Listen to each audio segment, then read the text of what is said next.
Hi guys, how we doing? Welcome back to the Free Hammers podcast. Once again, recurring theme, as we know, Lee isn't with us again, but doesn't matter because we've got another amazing guest joining us on the show today.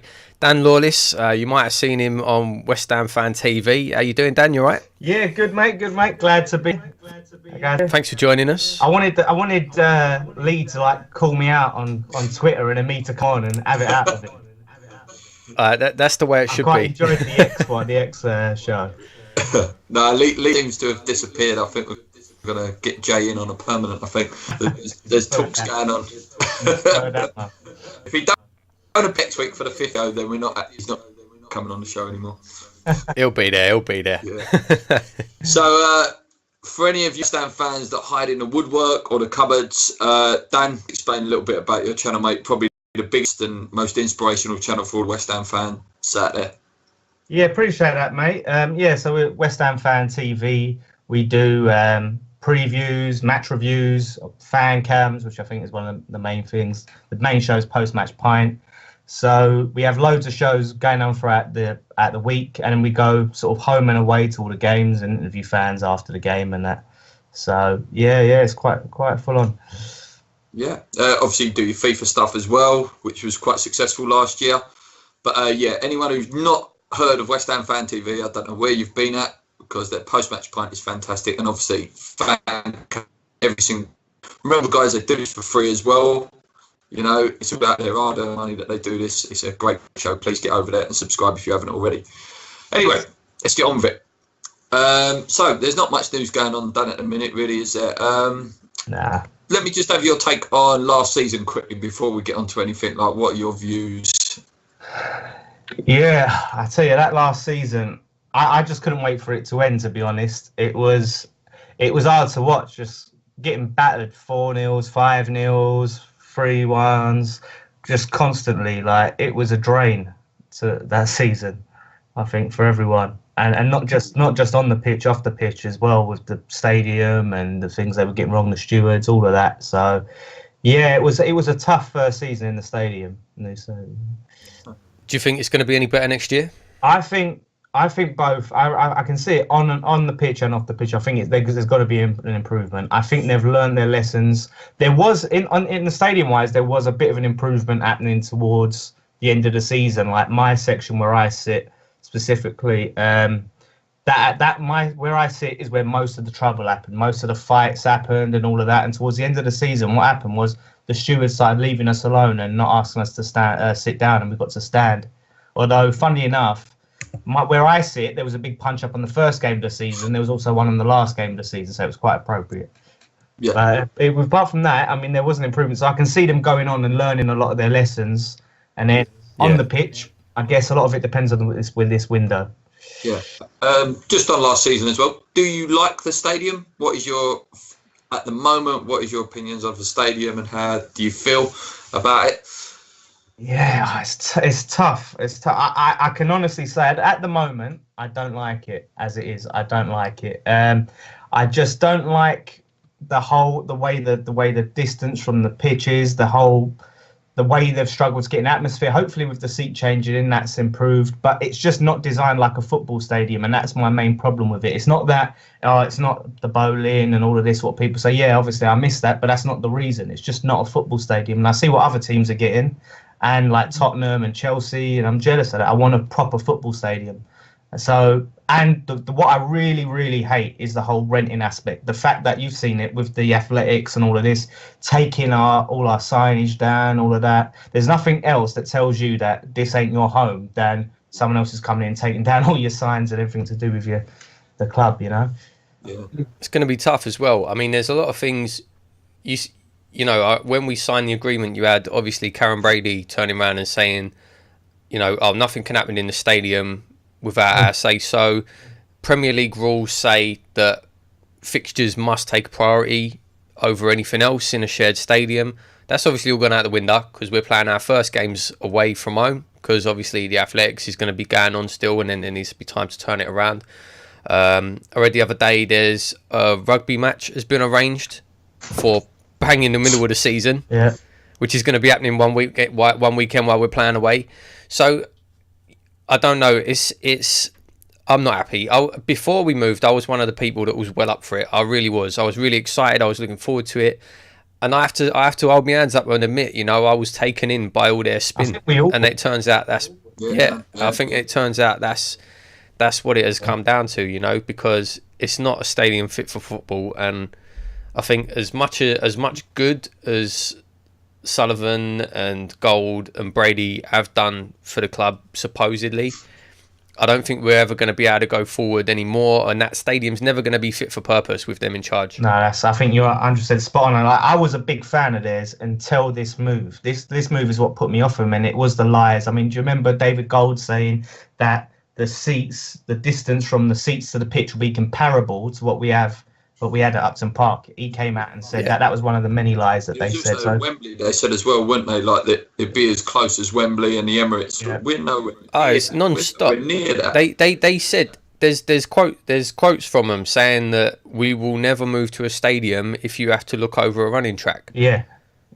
Well, what happened? You know what I mean? It's got to be Claret next year, apparently. If they make it Claret next year, it's going to look shocking. It's going to look. It's conditioning, mate. No, it's conditioning. It is, because they'll make it Claret next year, right? All this nonsense with how much it costs with the retractable seating and everything. They'll make it Claret next year, so you'll start getting in your mind the idea of it looking like that. And then when they say next year after that, oh listen, we're just going to leave the track uncovered, it's going to look nearly the same anyway. Yeah. I mean, it's the seat, the capacity is another thing. You know, I mean, it's supposed to be, we're going to push for 66,000 capacity. Last season, it was supposed to go up to 60, then towards 66 for the end of the season. But it's this constant battle of, we're not getting permission, we can't get permission for this, we can't get permission for that. So we're what is it, 57,000 at the moment. And so we was promised we'd have the biggest stadium in London, capacity-wise, and we don't have that yet. You know, it's just, I hate it. I mean, I do think, from things that I've heard and sort of certain things I know, that we will end up owning the stadium. And that is because the whole conversion to take it from athletics mode from football mode to athletics mode and back again, it costs them more than they make. But I don't know if you saw the pictures from the athletics, but hardly anyone went to it. I watched the Muller game on the telly, and I could see like the whole of the bottom tier was just advertising. They just had advertisement boards all the way around the bottom tier, basically. Yeah, it's not cost effective. It costs them something like 8 million, I think it does, to do that conversion. Yeah. And there's no way they're making 8 million off that athletics. So I think they're going to want us to bloody take it off their hands, you know? Yeah. So fingers crossed. Yeah, without mentioning transfers yet, because we're going to go on to that in a minute. So what do you make on the board then? Do you think they'll get taken over at some point? We discuss it every week. I'd just like to know sort of what you think on that. Obviously, you're saying about the stadium possibly being ours. I think the only way I can see that is if we get taken over and some big Arab actually buys it, the whole building. Yeah, I think it's inevitable. Like they'll say they want to leave it to the kids and all of that sort of thing. But I think that they eventually, if we get the right offer, the right people come through, that they'll sell. And I really hope that's the case, because I think they've taken us as far as they can, to be honest, which is good. I mean, I'm happy for the things that they've done. You know, when they bought us at the right time, they stabilised us a bit we had a shaky season last season, but I mean, they started doing the right things, and they turned us around so we're not a selling club, and that's what I'm grateful for. You guys remember what it was like under the Browns and that? We were always selling our best players. So they've done some good stuff, but I just think they've taken us as far as they can, and I think we need a new owner, which we'll get. Yeah. Do you feel they're just doing enough to keep us safe? And it's a gamble what they're doing. Do you think they're just doing enough? Well, I think that they are trying to invest the bare minimum, so when they do sell it, they're maximising their profit. Yeah, I agree totally. They don't. So if they don't put in that much money, when they do sell it, they've made a bigger profit at the end of the day. And I think that's what it is. They don't want to put in too much money into something they're going to end up selling anyway. Yeah, I totally agree with that, mate. I think they're being a bit tight with the wages at the minute, like with the Javi Hernandez, which we'll go on to. You know, they're just trying to hold back that little bit. They're saying, "Oh, we'll break a transfer record again potentially." But when your transfer record's 20 million, it's peanuts. It's peanuts. In today's money, it's absolute peanuts. Yeah. To make a statement like Everton's doing. I know Everton's got a bit more money, but at least they're showing intent. That's what I want. I want us to show a bit of intent. Yeah, and ambition, and that's what you need. And they're not showing it at the moment, and we'll see. Yeah. We will see. It'd be interesting to have this conversation First of in, August. say, 2-3 weeks' time. Yeah. It'd be interesting to have this conversation again to see where we are and who we brought in and what the team looks like. But yeah, at the minute, I agree. It's they're treading water. That's what they're doing. Yeah. But let's move on to transfers then. Obviously, the big rumour is Joe Hart. We'll start with Joe Hart instead of the other one. We'll start with Joe Hart. Loads of papers actually saying it's nearly done, and I think X has even said that it's very, very close now. So I've always wanted him. I think it's a good signing. What did you, Dan? Were you on the fence with Hart, or did you want him? I was on the fence, but leaning towards wanting him. Like I do think he's a quality keeper. He gets a lot of stick for certain mistakes and that. But you look at Adrian and Randolph there, mate. And lots of keepers make mistakes. But I think when he's made the mistakes, he's been in a situation where the spotlight has really been on him, like England games and stuff like that. I think the loan situation is the best situation for us because of the wages. I think he's on just over 100k a week. So if we could try and get a loan, I think we're looking to pay half the wages, see how it goes. If he really does have an improvement for us in goal, then go and sign him up and pay them wages. But he's a big name as well, which always helps to, bring in other players as well. Oh. Yeah, no, it's I've said this before many times on this show. I don't think it's a position that's a priority at the minute. That's my only concern. Adrian, I'm more than happy with. I think Adrian's a very good keeper. Yes, he had his problems last year. So did Joe Hart. Do you know what I mean? I don't think it's a priority position, especially when you're going to be looking at someone on big wages. Yeah, like you say, if City are paying after wages, that's obviously going to be a big help. But then, I don't know what happens a year down the line if he does really well and we decide to take him on, and then we're taking on 120 grand wages for a goalkeeper and we don't want to pay that much for a striker. I don't know. I don't think it's a priority. I'd rather see us take that money and put it in and just go all out for a really good striker. Yeah. But saying that, if Joe Hart does sign, I think that means Adrian will be off. And we'll probably... I don't know if Randolph will stay either, to be honest, in the World Cup. I think it's too good of opportunity to turn down, especially in a World Cup year. You're probably going to get some better performances out of players in general all over the place. So if you can get an England number one on loan, you got to go. You got to go for it. You have got to go for it. Yeah. He is an improvement. I'd be happy to see him in a West Ham shirt. On Adrian, only just perhaps. I don't know.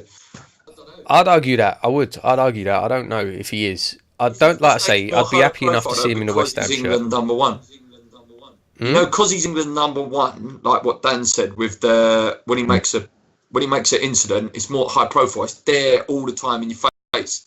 How many times have you seen Adrian's mistakes for that in the press?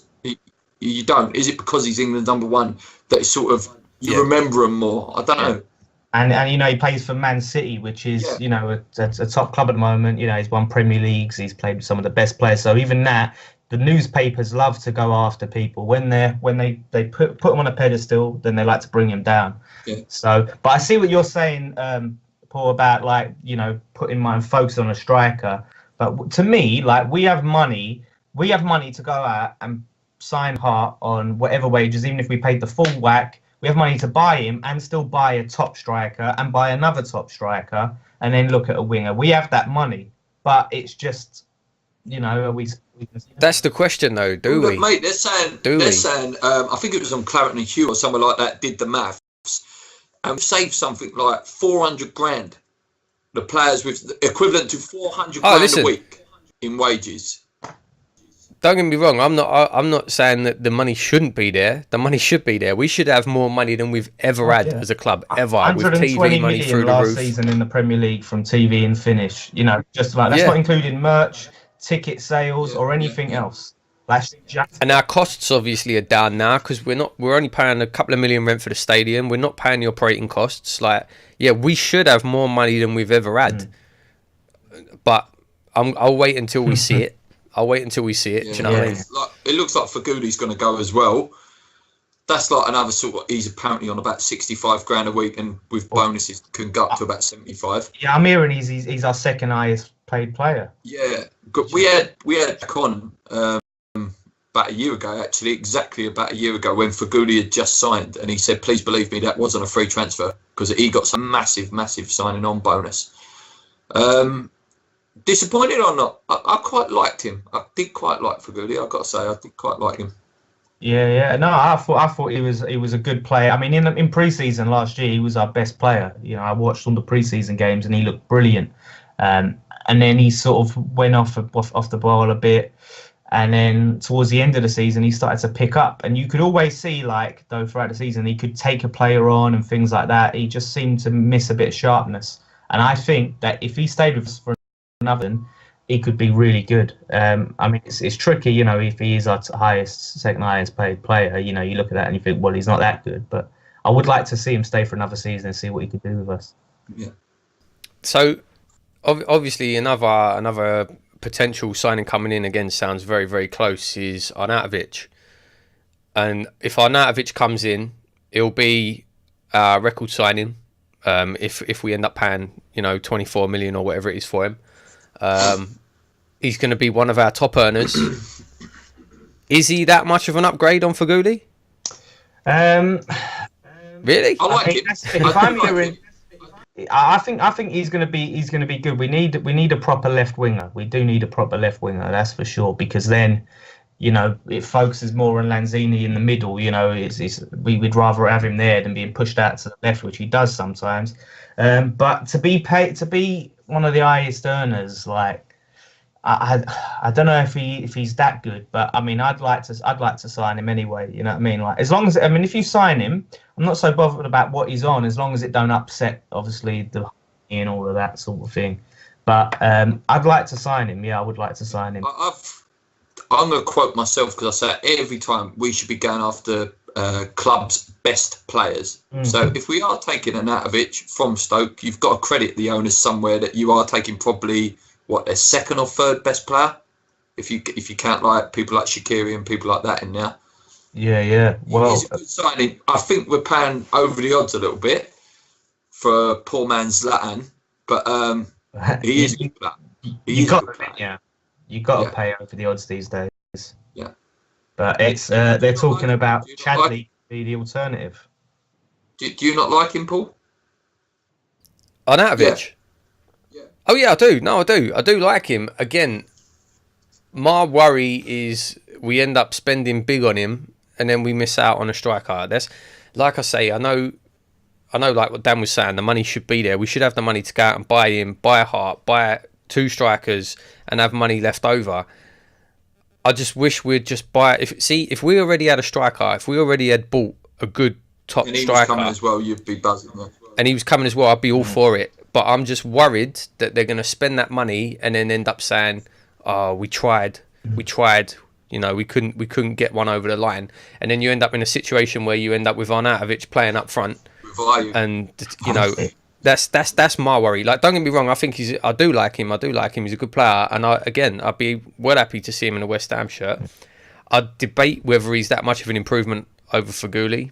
I'll tell you what, it'd be a much massive improvement over Snodgrass. So I'd at least say that. But no, I just really want to see a striker come through the door first.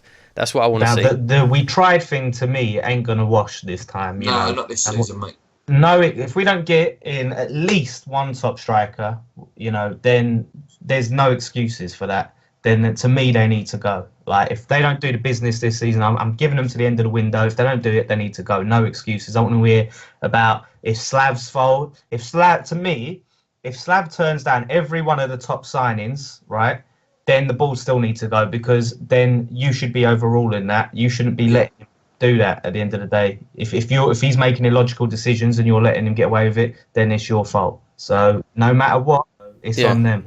We haven't actually touched. And again, you've got to wonder why as well. Like, obviously, like you say, apparently Iheanacho was done, and Slav turned around and said no and pulled the plug.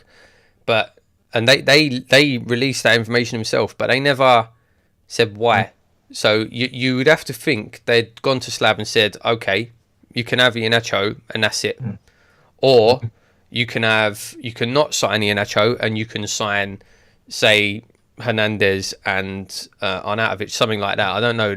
I'm guessing they must have been a dilemma for him, because I don't think he would have just turned around and said, no, I don't want this player just for the sake because of it. I mean, they've overruled managers before. You know what I mean? Big Sam didn't want Sacco. We got Sacco anyway. Yeah. I think Slav didn't want Antonio. You know, we end up with Antonio. It's not like the first time that a manager hasn't wanted someone and they've gone, you know what, we think you'd be great for the club. He's on a, you know, they've accepted the deal, let's have him. So, you know, I don't see what they're getting at here releasing this information. I was disappointed with that Iheanacho though, because I think he would have been fantastic for us. I was very disappointed with that one. He's got the best minutes to goals ratio in the league, I believe. Yeah, and you watch it, if he goes to Leicester or wherever he ends up, you watch him bang goals in. There's rumours of Crystal Palace now, I think, as well, aren't there? Was there Crystal Palace rumours as well? Before, let's talk about Avi Hernandez then. So another one, apparently talks are very advanced. He wants something ridiculous though, wasn't it? Like 140 grand a week. Yeah. But again, as Dan says, I'm not paying it. It's not coming out of my wages. Just pay the geezer and get him in. He will score at least 15 goals for us, at least. That's true. It's funny about the wages, you know, because I've had this sort of debate, some comments on, done a transfer video about it all, and you know, people have been saying, well, you know, we've got this wage structure. We can't have players getting paid a lot more than other players, otherwise it will, you know, cause an upset. And the thing is, you've got to remember, as we had Payet on 120 grand at the end. That was the latest figure he was on, I believe. And also, David Sullivan come out and said he offered Tevez 150 grand. So if there's such an issue of paying players that much higher, you know, a wage, then why would he be offering those players that much money? So to me, I don't think that's the issue. At the end of the day, I think players, as long as you're paying them a decent wage, if they see you're bringing in a top striker that they can play with that will further the team and the ambitions of the team, I don't think you're going to get that much of a revolt if you pay Hernandez 140k. One thing I will give the board actually as a positive, they do seem to merit the good players that have had a good season with good contracts. They don't sit like they give Antonio 75 grand a week. I think they've just put Obiang on that sort of money as well. Lanzini will probably go on that sort of money. So the incentive's there for the players to go and play well, and they will get rewarded, no? Yeah, I mean, you have to, though, otherwise they'll leave, wouldn't they? You know, yeah. That's the thing, you know, because a lot of our players are getting interest and we're sort of tying them down to longer deals and on better money. So you have to, really. Is there any more? Giroud, obviously, I don't think that's going to happen now. I think that's well dead, mate. I think pretty much the same day the Iheanacho one fell through. Yeah. No, that's gone. You never know. It may come back depending on what the situation ends up being at Arsenal. There's at the moment, I reckon it's dead. But I see links with Luis Muriel. I don't know if he's still floating around. I haven't seen anything for a while about him now. There's Andre Gray as well. That's still Andre Gray. That's right. One, yeah. What do we make on that? I don't really like him. Nah, it doesn't set my world alight, should I say? It seems like another Snodgrass signing to me. You know, I think as well. Like if we're going to be playing one up front, which it seems that's the way Slav likes to play, and we are going for a Hernandez, whoever else is going to come in, they are going to have to come in and be prepared to sit on the bench and play cup games. So I don't think for that second striker, you're not going to get a massive name, I don't think. No. It's going to be more someone like a Gray. Again, not his biggest fan. Well, you got to understand as well, Burnley mainly played a two up front with him. And that's where he got a lot of his goals as part of a two up front. So is he going to be able to come in and fit into our system of playing one up front and still do the business? So I don't know if he'll be the option. But yeah, I see what you're saying with that second striker. But knowing our injury records, we do need someone decent. And we know we can't rely on the strikers we've got. So we do need to sign two strikers. Yeah. Dan, what would be your dream striker to come in? Hernandez, I definitely want. I would like Michi on loan, like Batshuayi. If we can tie that, it all depends on obviously what Chelsea bring in. But if we can get him at least on loan, I'd love to sign him on a permanent. But if we can get him at least on loan, I'd be very happy with that. I think he, with regular first team football, I reckon he has a lot to offer, and I reckon he can seriously bang in some goals. Yeah, no. There's another one who's apparently pretty much done. I don't know how to pronounce it. Is it Ndiaye or Ndiaye? Yeah. And die, yeah. Ndiaye is a midfielder, and he playing in Turkey at the minute. Can't say I know really anything about him, but another one that's apparently pretty close. Yeah, I've seen a lot of people say, "Oh, he looks really good on YouTube," but then so did Kaleri, you know. So you never know what you're getting with these sort of signings, and obviously he's playing that. He's in a position that we have a lot of cover for, like a lot of cover. So it's 50. I mean, I've seen reports saying it's almost happening, but then I've seen reports saying no, it's not true. So I don't know what to believe about the end. I think. Yeah, I've very similar reports. Yeah. Yeah. Let's say he does come in. I ask it to every guest that comes on. I think people know my views on Mark Noble and where I stand with him. Where do you lie with Mark Noble going forward next 2 years? Where do you see Mark Noble next season and a year after? See, I think it's too soon to give up on Noble, because if you look, there was a stat about, I think it was the games that he didn't appear in. I think it was either we didn't win any games that he didn't appear in, or we basically won more games with him in the squad. But I think it was something like, since he got injured, we hadn't won a game. And, you know, he's not a flashy player. He's not a flair player. And a lot of the sort of stuff he does add, you don't really take notice of it. But I think he's an important part of the squad. So I wouldn't get rid of him just yet, or put him on the back burner. I think he can still feature heavily and still start a lot of games, and then start to maybe rotate a bit. Yeah. For me, like I said, people know my opinions. I would like to see Obiang, Kiati and Fernandez sort of start building that midfield around them, and then possibly bringing in Josh Cullen for bits and bobs next year. And Mark really only be used for your London derbies and 20 minutes at the end where you need someone to pass it sideways and backwards. But yeah, I see what you're saying. I'm not a Mark Noble fan at all. I know that's like shoot me West Ham fans, but he's I see what you're saying. I think it's like you said, it's start to bring in the other players. I wouldn't say just like straight away starting the other two. Noble's on the bench, but start to rotate a few games, him in and out and things like that, and then see how it works. I mean, there was, I think, a few times like we had Obiang and Kiati playing. They didn't quite mesh. Maybe they need a bit more time playing together. But we'll see. Yeah. Let's carry on with the transfers. Just on outgoings, because we've not really done a show for about 2 weeks, haven't we? So outgoings, are you happy with the outgoings so far? Well, we had Valencia gone today, obviously. Valencia gone. Cagliari, Nordvet, Tor, like I say, Faguli looks like he's going as well. Are you happy with them going? All them going?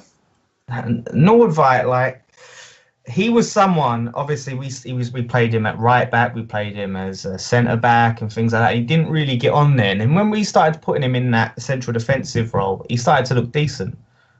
So I would have liked. I think it would have been really good to have him in the cups and as a backup, and maybe see where he goes from there. We didn't get a lot of money for him, so I would have liked to have seen him have more of a chance. He was obviously one of these players that was brought in for Europa. Yeah. I know Lee was a big fan of him. Lee was a big fan of him playing. Yeah, Scott on our channel loved him.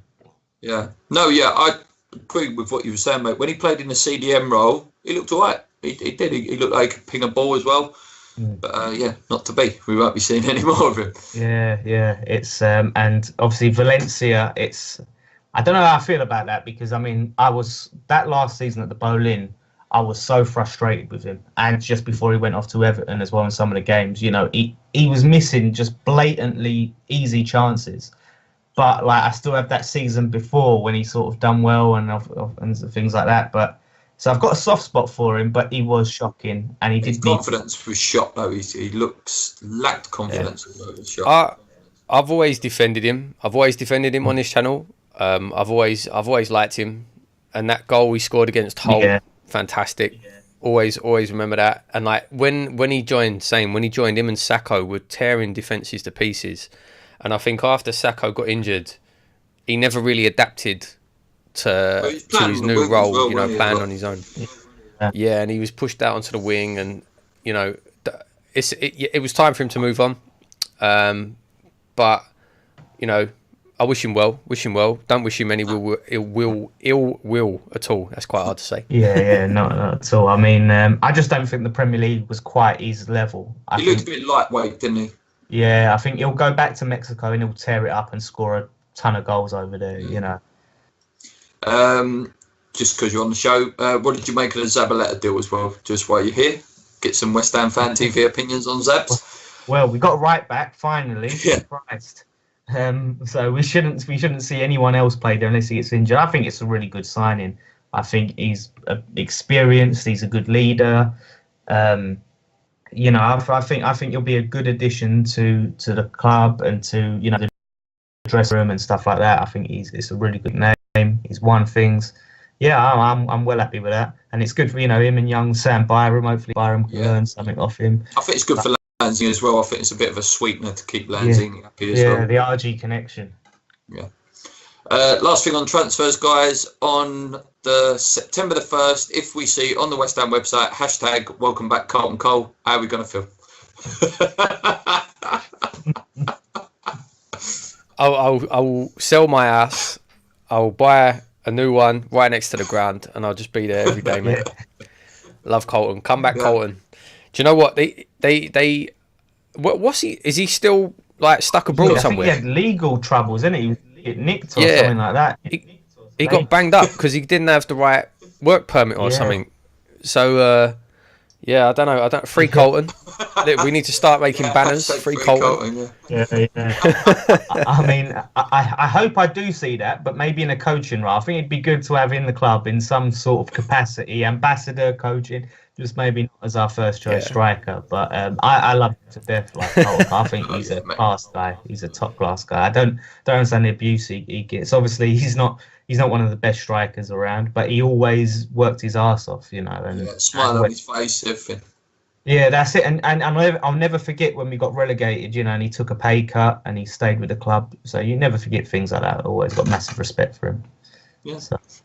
That's it for transfers at the minute, guys. We've been saying it for weeks and weeks, and I'm sure Dan will say the same thing. We're really, at the minute, as West Ham fans, really struggling to get any news to actually put out on YouTube. Let's talk about next season then, very quickly. What are your hopes? What are your hopes for next year? Well, top 10 finish at least. So that's and avoid any sort of relegation. I don't want to be near the relegation zone. So as long as it's an improvement, get some good performances out. We've got some good players. I'm not expecting the world. I'm not going to straight back into Europe. But if we can finish in that top 10, avoid relegation, and then build, we need to start building consistent high up finishes. Yeah, I put it out on Twitter the other day. I'll put it to you boys now. Do you fear relegation? As it stands, team we've got at the minute, do you fear relegation? Yeah. 100%. If you said this the team we've got right now, I think we'd definitely. I'll put money on it now, mate. We're going down, 100%. If we lined up the first day of the season with the team we've got now, 100%. We need to do something big in the window. We need to get, like you say, at least one top striker signed, and then I think Bilic has got a lot to prove as well this year. Towards the end of the season, he was coming under a lot of criticism, and I was saying I think it was deserved as well. He wasn't getting the results. The way that he was setting up was weird. The substitutions were weird. Position. Yeah, absolutely. He's got a lot to prove this year. Where do you stand on Slav, Dan? See, this is the thing. You have these people, right? There's this sort of unspoken two groups of people that are just always anti-board. Everything's the board's fault. And then there's people that are anti-Slav. And you have some people that will love. I like Slav, and I think the last season at the Bowling, he done a good job. And I'm not just saying just because of the players he had around. I saw some good substitutions he made that turned games around. And I don't think you just become a bad manager overnight. So I really wanted him to stay and see what he can do in the last season. Now, some of the decisions he makes just infuriates me. Like you said, tactics, lineups, players out position, substitutions. It's infuriating. But and again, it's the signing situation of if he is turning down quality players, but we don't know that for sure, which really annoys me about our club, is that we don't know who to blame. I want to give him. I think every manager should have at least 3 seasons, especially if you've done an half decent job in the first season. Give him 3 seasons and see where he goes. I know Paul is very against it, so am I. What do you make about Slav going into next season just on 1 year left on his deal? In terms of, again, is that affecting transfers coming in? Of players thinking, oh, he might not be here in 6 months' time? Yeah, it's tough. I mean, I know that's just the way that the Davids do business. Like, we saw it with Sam and things like that. I do think it puts a bit of pressure on Slav. Said as much as he'll come out and say, "Don't think." My old managers, I don't think about it. It doesn't worry me. You know that your job's on the line. Whereas if you've got that deal, it certainly helps. So, what? Like, if you pay him his money, what is it? Give him a 2-year deal at least, right? And then you have to sack him. You're not paying that much to buy him out of the contract. No. So I'd say give him a 2-year deal. Yeah, I'm just a bit nervous about it. Like whether, say we're having a bad season and it starts getting to like February, March, and we're right down there, and the players might be thinking, oh, he's not going to be here, and they don't really have to play for him anymore. And they probably thinking themselves, we're not going to be at the club either, because we're talking Wells, Lanzini's, Antonios. They're not going to care anymore because they'll be gone as well. They've got clubs lined up for them already. That's the only fear I have with it. 100%. It's 100%, mate. Like you say, I think it's an absolute disaster letting any manager at any club go into a season in the last year of their contract, and it affects everything at the club. We want to see. Let's say, like you say, if Slav turned down Iheanacho again, we don't know if that's true. We don't know the reasons, but let's say he was offered Iheanacho and he's thinking in his mind, okay, so if I sign him on this season where he's got all this pressure on him, I'm going to have to rely on an unproven youngster to score goals for the team, or is he just going to play it safe? And is he going to try and go for that Premiership proven, to try and play it safe to keep him, to get him through the season? He's not going to try and build for the future if you don't know if he's going to be there for the future. Is what I'm trying to say. Do you know what I mean? In the bush, if you've got a striker that can score goals, he's done it for City. Obviously, he hasn't started loads of games, but if you've got it and they're ready to accept the deal, then take it. You know what I mean? Like, we've still got money to spend on other strikers. Yeah. I don't get it because no one can say he wouldn't improve our team. Iheanacho, he definitely would have improved it. So I don't get where that deal's fallen to pieces. Yeah. I really don't. He'll be our first choice striker at this rate. Yeah. Carroll is definitely not going to be fit. And Sacco. Especially if we do sign Andre Gray and don't sign Hernandez, and we had the chance to sign Iheanacho, the fans will start seeing through these things. I don't know. I don't get it. It's tough. I just hate that not knowing. I just want to know 100%, is it Slav or are the board throwing him under the bus? And I hate that about the lack of clarity over who's responsible for signings, because it's just a mixture between Tony Henry, Sullivan, and Slav. So it's mixed up. I think we need a director of football, something like that, badly. So yeah. Sullivan is the director of football. Yeah. He likes the power too much, and he thinks he loves a punt on a South American, and he thinks he does the job. But I genuinely believe Sullivan thinks he's a better manager than the manager. And I think he's too much of a wheeler dealer. He loves to get a bargain. It's like going to a shop and a pair of shoes are 50 quid, and then you get him down to 40 or something like that. He loves it. He feels good about himself. So that's why our transfers always go the way they do. Other clubs just go, how much do you want? Bosh. Yeah. Don't expect all the instalments as well. Oh, we'll pay you £200 a month or whatever. Yeah. That's it. Do you know what I mean? Just go, like you say, Dan, bosh. Pay the money, bosh. Yeah. Last bit on Slav. Do you feel that just back to last season, do you feel that he was undermined a bit by the players? Like, I'm thinking about the Antonio situation when he was playing right back early doors. Do you think maybe he's lost a bit of respect for the players now, or do you think there's still something there for him? Do you think the players are still playing for him and will play for him next year?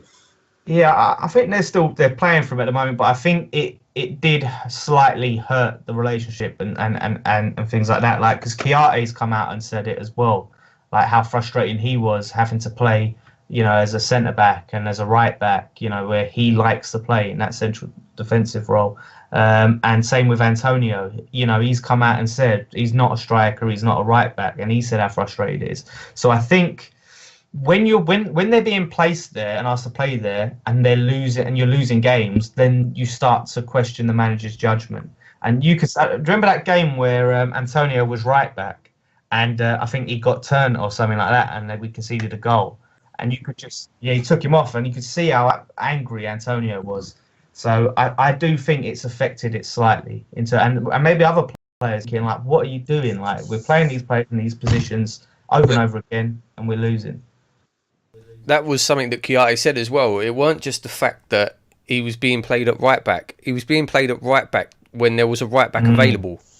Byron was available to play, and he was still asked to play there. And that was Chiarte saying, "Hang on a minute, what's going on?" And I think at the end of the season, Snodgrass actually come out and said he was being played in the wrong position as well. Yeah. That's. So I don't know. It'll be interesting to see.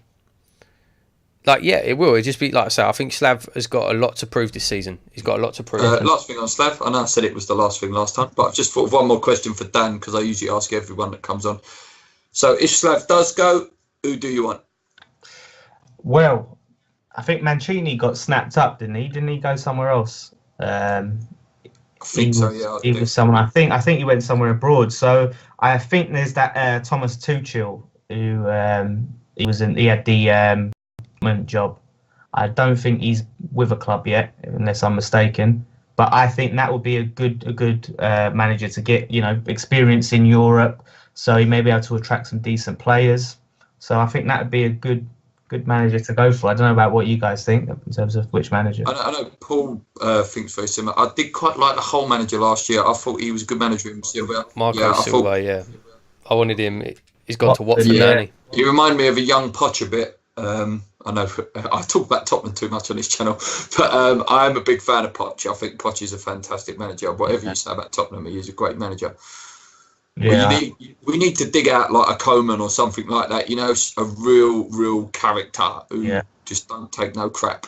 I think if we are going to replace Slav, we want to try and get a manager that we know maybe has a big name and can attract some good top players, which I think Mancini would have been able to, because that's one thing. We're going for these players, but you want a manager that the players will go, yeah, I like that guy, I want to play for that guy. And I think Tuchel would be a good choice. Whether he'd come to us, we'd have to offer him a lot of money, but I'd love to go for him. But he might not be available by the time we need a new manager, if we need a new manager. All right, let's move on, guys. We've had a few questions, obviously Dan coming on, so let's get into it. Let's finish the show off with some questions. There's quite a few. Stuart Ramsden, Facebook. Can we stop doing ourselves out of good signings to save a few quid? Because at this rate, we'll end up with nobody, and in the Championship, can we just pay the money? Right, so we sort of touched on that already. I totally agree with him. Like, we need to start spending the money, because that is where we're going to go. No?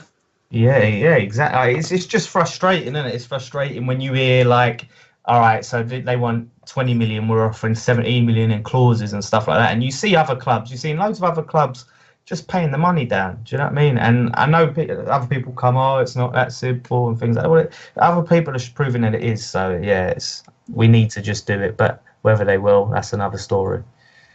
Moving on, very similar question, but I quite like it. It's from Martin on Facebook. Do you think that we don't have enough money to sign big players, or is the club just saying this so they can try and do it on the cheap? That's the question, isn't it? That's the question. Have we got the money? Is the money there? I don't know. A lot of people strongly believe the money's not there. They reckon. I've seen quite a few people who are in positions that would know say the club's absolutely skint. We've got nothing. I want to know where the money's going. Then, I really want. That's it. Yeah, where is the money going? Where did the money go from the sale of the bowling as well? You've got that went towards that went towards the conversion costs.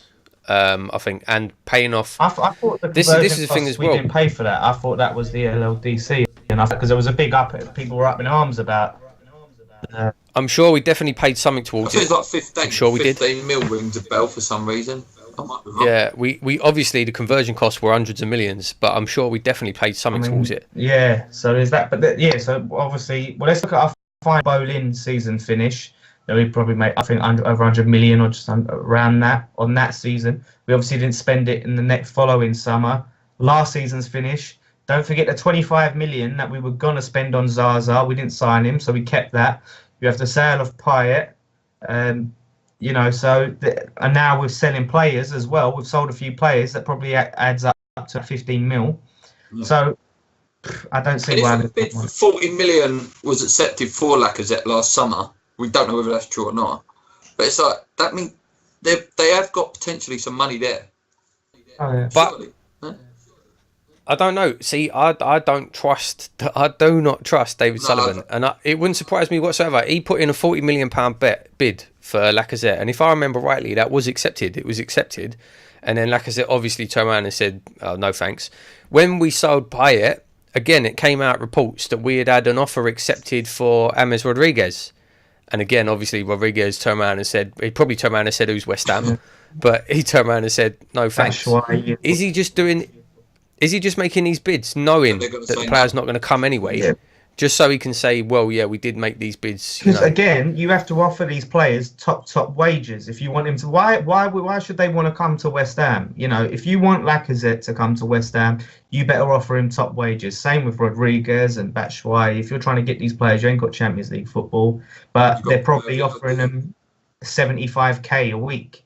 You know what I mean? And you know that's going to get turned down. And go, oh, well, we tried. The player don't want to come. So, there is an element of that. But I do believe if they say we haven't got the money, there's something dodgy going on, or they're shafting us because there should be money. We should have tons of money.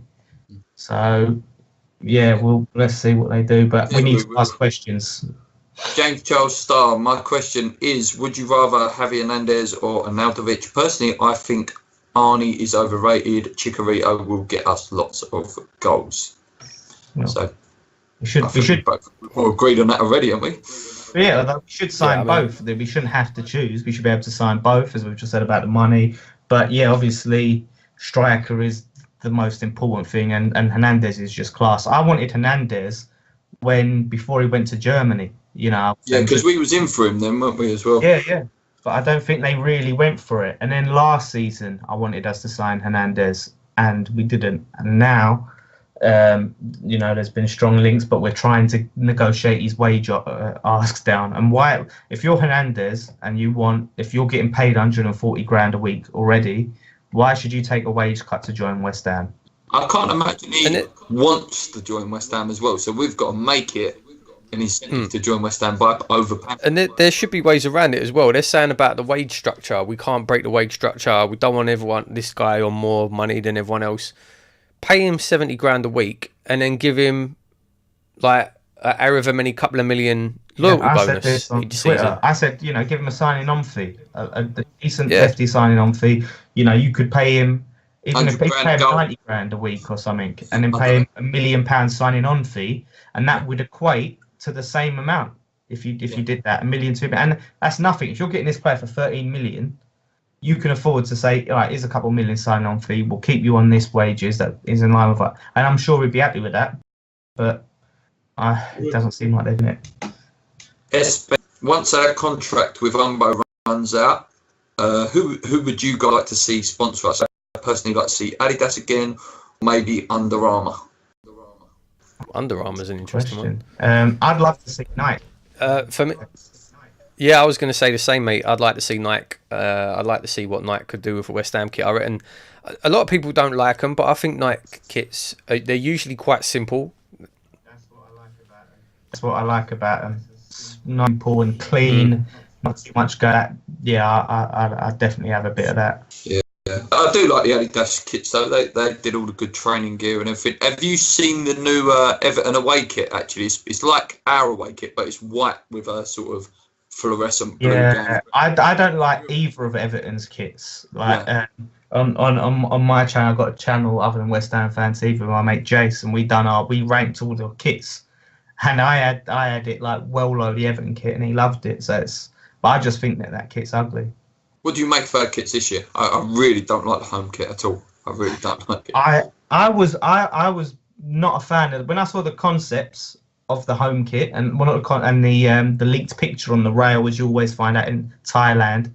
I thought that looks ugly. Now I've seen it, and I saw a picture of it next to last season's home kit, and I think it's much better than last season's. I don't think it's great, but looking at them side to side, I do think it's better. Now, to me, the Farewell Bowling kit is just beautiful. It's classic, yes. I prefer the away kit for us, though. I think the away kit, a lot of people were sort of up in arms about black and things like that. No, I like that. I think it's smart. I'm picking it up today, actually. I'm going to get the away kit. So it'd be my first long sleeve top. So, yeah, it's smart. Cool. Slavomir, obviously he's a regular on all the West Ham channels. This guy. Super Slav. I don't really get the question. When this question came in, I didn't really get it. It says, what's Dan's relation with Matty Lawless, the sports editor at the Mirror? Do they share the same surname, or is it something more? Something more. I don't know what he could mean by that, but yeah, he's my cousin. So I don't know if you see him on Twitter and that. He's the sports editor at the Daily Mirror, but he's a massive West Ham fan. So he's quite active on social media. So a lot of people follow him, and yeah, he's my cousin. We're really close, and yeah, we so a few people have sort of wondered that, like, see the last name Lawless, like, what's that about? But yeah, so now he's a top guy. There you go, Slav. I hope that answered your question. DiCanio Can, who do you think should take sole control of the transfers, the manager of the board? There we go. So let's put that down there. Now we've discussed it a little bit, but who should it be? Should it be the manager or should it be the board? That's it. I think the manager should identify the targets and the board should go and get them. That's what I think it should be. Obviously the days where, like back in the day where you had the manager sitting down negotiating contracts and things, those days are long gone. But I think that's the way it should be. The manager should identify the players that he wants, and then the whoever runs the club, whoever's in charge of the money, should be the one to go out and decide if they're value for money or whatever, if they can get them. Yeah, I agree with that. I think that's spot on. I think, like I was gonna say, I think if Slav proves incompetent in selecting players, then that should be taken away from him. But if he is that incompetent, which I'm not saying he is, but if he is, then he shouldn't be the manager. So I agree with what Paul's saying. Manager picks all the targets, owner tries to get them and say, well, we can't sign him. Is there anyone else available that you fancy? Yeah. Gary, question for Dan. He says, how long have you and Jace been friends? You two seem very close. What's the story? Also, what happened to the weight loss videos on Dan and Jace's channel? Yeah. So, all right. First off the weight loss channels. Weight loss videos. If people don't know, my mate Jace, he seriously needs to lose some weight, and I need to lose a couple of pounds myself, to be honest. There's no stranger to that. So we decided to just do some weight loss videos, and we was doing weigh-ins every week and going to the gym and things like that. And we haven't done it in a while. I've been super busy with West Ham Fan TV stuff and things like that. We've also tried to do more football on the channel and talk about all different types of football. And also, I think we haven't done any weigh-ins in a while. And our Jace, we've been best mates, I think, for over 20 years. We went to primary school together in Manor Park. So, I was with the cool kids. I was in the cool crowd, and he was in the sort of like your wing. Yeah, I took him under my wing. He was in the less cool crowd, and I took him under my wing. And although I say that, I remember we went away to this place called Fair Play House. And there was this kid who wouldn't share any his chocolates with us. And so what we did is when he shared a bunk with Jace and they was asleep. So we ate all these chocolates and we thought, right, we don't want to get caught for this. Put them all under Jace's pillow and thought we'll frame him. And then he woke up covered head to toe in chocolate. and we eventually got caught anyway. But yeah, that was the early days of me taking him under my wing. But we've been super close for years. Always, he lives down the road to me. I've got a question for you, Dan. Why West Ham for you? That's a question I've just thought of in the top of my head. Yeah, that's a good question. I mean, my family has always been West Ham mad, like, you know. So I come from a big West Ham family. I was born in Plaistow, like grew up in Manor Park, so right around the corner from it. And it's funny. I remember when I was a kid. And my mum so at the time, she never really put a team onto me. So I was about 6 years old, sitting in front of Match of the Day, and the scores come on. I just think, let me pick a team. And I remember picking Newcastle, right? Because as a kid, you think, oh, Castle, that sounds cool. So I liked them as a kid for a couple of years. Loved Alan Shearer, but I didn't watch football. I didn't know anything about it. As I got older, my uncle took me to my first game back in, I think it was like 99, 2000. And, I just fell in love with the whole experience. It took me and my brother. My brother fell asleep. You know, you got thousands and thousands of screaming fans. He fell asleep, but I just loved it. And then from there, I was hooked. Yeah, so, good times as well. 99, 2000. That's the Canio. That's actually, yeah. Good, really good question. Like, so what about you then, Luke? For me, same question. Yeah. It's just my family, innit? Obviously, I'm originally from Canning Town, so it's like, yeah, it's just. I loved West Ham. My uncle, obviously, Billy Bonds era and all that. So it was more my uncle, because my dad's a football fan, but he's not proper religious football fan. Mm-hmm. And I think Lee, who was on the channel, obviously, he's my best friend from like 3 years old. He was well into West Ham. His brother was a mascot. Yeah, I fell in love. And I did. My favourite player, and I will admit it, on this channel at the time when I was a kid, was Frank Lampard Jr. He was my first favourite player at West Ham. Perhaps maybe Julian Dix or Johnny Hartson. But that's just lived on, you know. I'm in love with Paolo Di Canio. I leave my missus for him. But it's just you can't describe why you love West Ham. We're gluttons for punishment as well. Yeah. West Ham fans. Oh, yeah. What about you, Paul? Same story, mate. Obviously, all from the same area. Same as Luke. Actually, my dad's not really into football. So when I was younger, just like yourself as well, Dan, actually, I weren't really pushed onto a team or anything. And then it weren't until I was a bit older, and then it was my stepdad, actually, a massive West Ham, like huge West Ham fan. Even that he had like had a little thing on the local news and stuff for having like the biggest collection of West Ham memorabilia and all this sort of stuff, like a huge West Ham fan. And he bought us a season ticket. So he always had a season ticket. He used to go home away, all the European games back in the day and everything. And he bought us a season ticket, and he took me, it was the centenary season for my first ever game. I'm pretty sure it was against Norwich. And he bought me a kit on the way to the ground. And that was it. Like going and sitting in the bowling for the first time and, you know, watching the game. And like you say, like it just stuck. It just stuck. And that was that. Yeah, it is. At that time, you seeing that as a kid, it's just like wow, isn't it? It's a wow factor. Hi guys, how we doing? So it's very late. Just finished editing the podcast you've just been watching. Unfortunately, during recording, we had a couple of issues and the video files got corrupted. I pretty much did everything I could to save what we had. Unfortunately, we lost pretty much the last 20 minutes, half an hour, so we lost most of the questions. So really sorry about that, guys. Listen, if you did send your questions in, we did answer them. Unfortunately, that part of the video is lost. Really sorry. You can only apologize. Unfortunately, it's just one of those things. There's nothing really we can do about it now. Maybe we'll be able to get Dan back on again at another point, and we'll answer the questions again. But unfortunately, the ones that you see in the video just then, that's pretty much it. After that, halfway through the next question, everything gets corrupted and it just cuts off. So yeah, just wanted to do this little bit at the end here. Like I say, very late, very unprepared. Just a little bit at the end, just to say thanks again to Dan for coming on. Really good to have him on the show. Make sure you check out West Ham Fan TV. Check out Dan's own channel as well. All the links are in the description down below. Yeah, really good show. Thanks for coming on. Thanks everyone for watching. next week is going to be our 50th episode, and we've got Jay from Amarin Talk coming on for that one. Hopefully Lee will be back as well.